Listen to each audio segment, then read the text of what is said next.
They weren't built to dominate. They were built to endure. In an era of oil shocks and shifting priorities, small cars didn't whisper. They adapted, evolved, and survived. These machines didn't roar for attention. They proved their worth mile after mile, decade after decade. Here are 10 small legends from the early 1970s, steel-hearted survivors of a world demanding change. First Honda Civic, 1972. It arrived not with thunder, but with precision, like a scalpel among sledgehammers. The 1972 Honda Civic was Japan's quiet rebellion.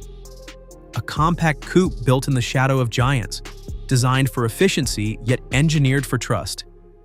This was no disposable commuter. It was a promise carved in aluminum and rubber. Under its modest skin beat a 1.2-liter inline-4. Humble, yes, but relentlessly dependable. It didn't flex, it didn't shout, it just worked. Fuel efficient before fuel economy was trendy, it sipped gasoline when others guzzled greedily. In a decade of oil shortages and smog alerts, the Civic became the right car at the right time. Inside, it wasn't padded luxury. It was logical, efficient, and sturdy. Everything a city warrior needed. Crisp gauges, vinyl that refused to crack, a gearbox that clicked like a bolt-action rifle. Every inch felt intentional. The Civic wasn't glamorous, it was necessary. It gave Americans an exit from bloated sedans. It taught the world that small could mean smart. And when bigger cars stumbled, the Civic kept rolling, outlasting empires and redefining what a car could be. This wasn't just a car, it was Honda's first whisper in a storm. And by the time the world noticed, it was already winning.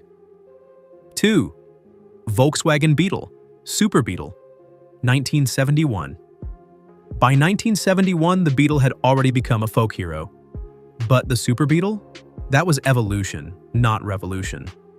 A little more refined, a touch more civilized, yet still unmistakably that same rounded soul born from post-war necessity. Underneath, it changed where it mattered. The Super Beetle traded its flat torsion bars for a McPherson strut front suspension. The result? Tighter handling, smoother ride, more stability when the wind dared to push it sideways. It didn't turn into a sports car, but it turned into something you could daily without compromise. The engine still resided in the rear, still air-cooled, still speaking in that familiar boxer burble. The 1600cc flat 4 worked like a ticking watch made of grease and spark, rough, rhythmic, but strangely dependable. Inside, it was bigger, not by much, but by enough. More cargo space up front, a curved windshield, simpler dashboard lines. It was as if the Beetle had grown just enough to earn a tie without ever putting on a suit. In the early 70s, when America questioned everything big, the Beetle was already the answer. And the Super Beetle? It offered just a bit more grace without losing the charm. A German symphony of curves and pragmatism, still humble, still heroic. Not flashy, not fast, but it never asked to be, it just outlasted everything else. 3. Fiat 128, 1971. You wouldn't expect a revolution to wear sheet metal so quietly. Yet the 1971 Fiat 128 redefined the future beneath a modest Italian silhouette. It didn't shout innovation, but every bolt in its frame carried a blueprint for the decades that followed. Front-wheel drive, transverse engine, independent suspension on all corners. These weren't just trends, they were principles. And Fiat made them reality in a package you could actually afford. It looked small because it was barely over 13 feet long. But open the doors and it unfolded like a city map. Space-conscious, efficient, brilliant in its packaging. The gearbox was tight and eager, the 4-cylinder engine revved with the joy of espresso-fed ambition. And the steering? Light, quick, and always honest. The 128th wasn't about luxury, it was about logic, clean lines, clever engineering, and just enough flair to remind you it hailed from Turin, not Detroit. What it did, quietly and completely, was establish the DNA that every compact car would imitate. Honda Civics, Volkswagen Golfs, Peugeot 205s. They all owe a silent debt to the Fiat 128. It wasn't a muscle car, it was a muscle movement. Subtle, enduring, and ahead of its time. The revolution, it turned out, didn't need a roar, it just needed front-wheel drive and a plan. Fourth Mini Clubman, 1970. The Mini had already conquered the world with its size-defying spirit. But by 1970, it wanted a touch of maturity, a dash of dignity. And that's where the Mini Clubman entered. Longer nose, squared-off snout, and just enough refinement to feel like a grown-up version of a street-fighting legend. Don't mistake it for sedate. Beneath the redesigned front lurked the same sideways-mounted engine, snappy gearbox, and cart-like handling that made the Mini immortal. But the Clubman aimed higher. Better crash protection, improved dash layout, and a sense of cabin sophistication that whispered instead of screamed. It rode like a terrier chasing a tennis ball, feisty, alert, and determined. With engines ranging up to 1.3 liters, it wasn't going to break speed records, but it would corner like gravity was optional. The wood panel station wagon variant added charm without compromising the soul. Inside, the cloth and vinyl surfaces wore like denim. Tough, simple, sincere. The Clubman didn't replace the classic Mini. It expanded its legacy. It was still fun, still small, still pure. But now it wore a blazer instead of a hoodie. In a decade where small had to grow up, the Clubman found a way to do it without selling its soul. It wasn't just a city car. It was a character with lineage. 5th Datsun 1200, 1970. It didn't have swagger. It had sincerity. The Datsun 1200 was the kind of car that got you to work, brought the kids home, then took a midnight run down a canyon road just because it still had something to prove. Born in Japan and sent westward with quiet confidence, the 1200 sedan, or Sunny, as it was known domestically, was lightweight, rear-wheel driven, and simple in all the best ways. Under the hood lived a 1.2-liter inline-4 that spun happily, married to a 4-speed manual that felt made of click and grit. It wasn't a showpiece, it was a tool. But in the right hands, it became something more. A canvas for tuners, a blank slate for racers. The coupe variant was light enough to dance and tunable enough to scream when asked. Fuel economy? Excellent. Reliability? Near legendary. Cost of ownership? Low enough to make accountants smile. The Datsun 1200 didn't ask for attention. But if you listened closely, it told stories of midnight drives, first dates, and dreams on a budget.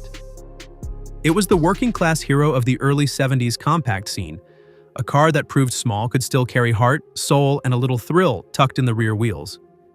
It earned that through quiet perseverance. The 1970 Toyota Corolla, known as the E20, wasn't flashy, loud, or temperamental. It was, instead, the embodiment of something far more powerful: consistency. This was the second generation, where the Corolla stopped trying to prove itself and started becoming inevitable.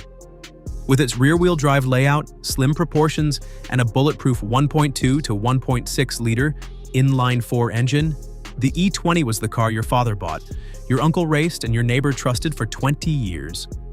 The design was taut, conservative, yet charming. Squared headlights, clean fenders, and chrome that shimmered without ever boasting. Inside, everything was exactly where it should be. Gauges that were honest, plastics that didn't try to impress, and a driving position that made sense the second you sat down. But beneath that calm exterior was a secret. The Corolla wanted to go. It handled city streets with grace, and if you dared to push it, it rewarded you with balance and composure. A momentum car before the term existed. It didn't seek glory, it built it, 1 mile at a time. The E20 Corolla became the cornerstone of Toyota's empire not through ambition, but through trust. Because sometimes greatness doesn't announce itself. It shows up every morning and never lets you down. 7. Renault 5, 1972. It was shaped like a lunchbox and named like a number. But the Renault 5, launched in 1972, was France's most charming contradiction. Boxy, bold, and impossibly fun, it was the enfant terrible of the European hatchback scene before the term hot hatch had even been invented. This wasn't just a car, it was a fashion statement on wheels. With its upright profile, exaggerated plastic bumpers, and wide-set stance, the Renault 5 looked playful even when parked. Underneath, it shared DNA with the Renault 4, but it felt worlds apart.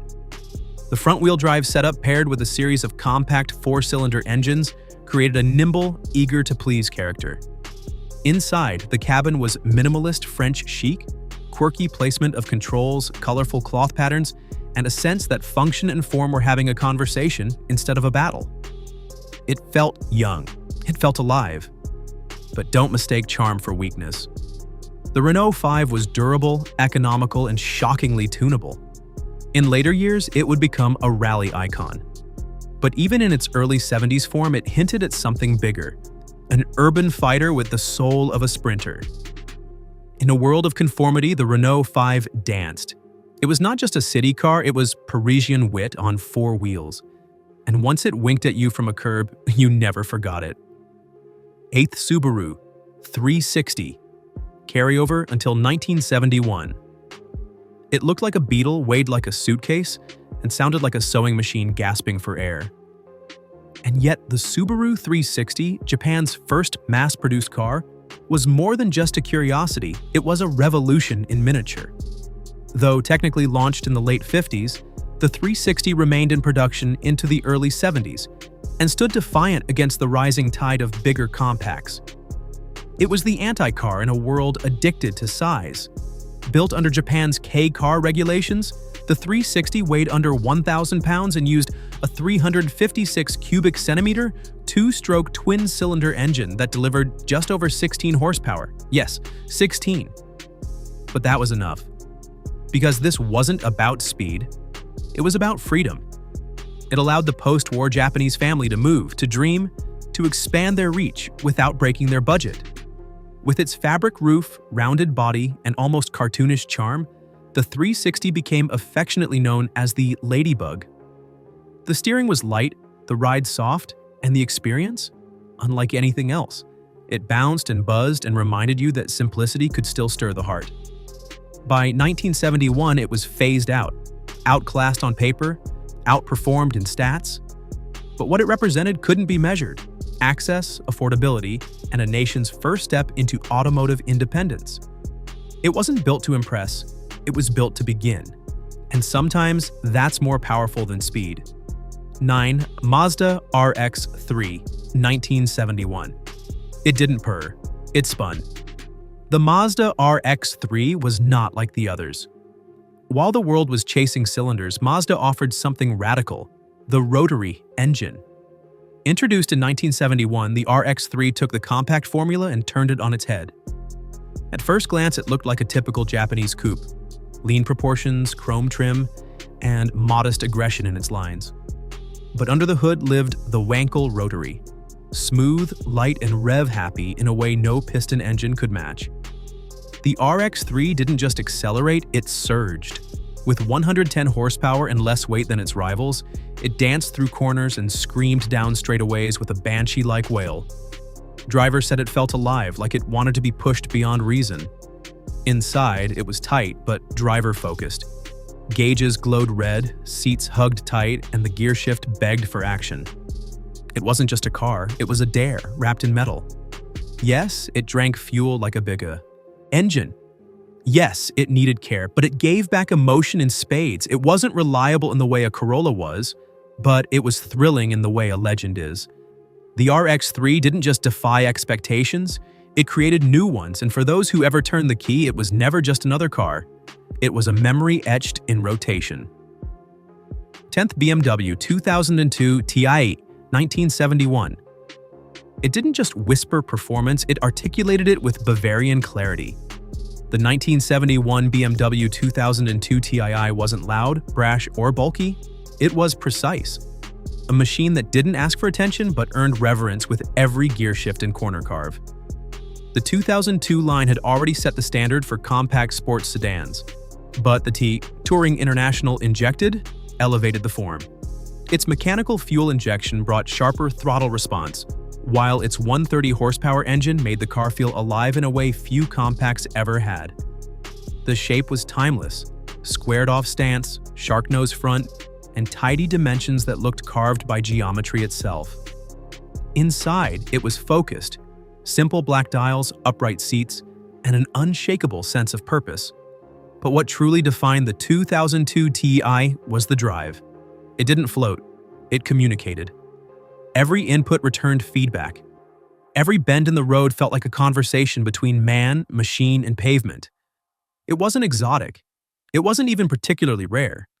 But it made driving feel sacred. The 2002 T wasn't just the best of the small cars, it became the blueprint for every driver's sedan that followed. Not a toy, not a tool, but a teacher.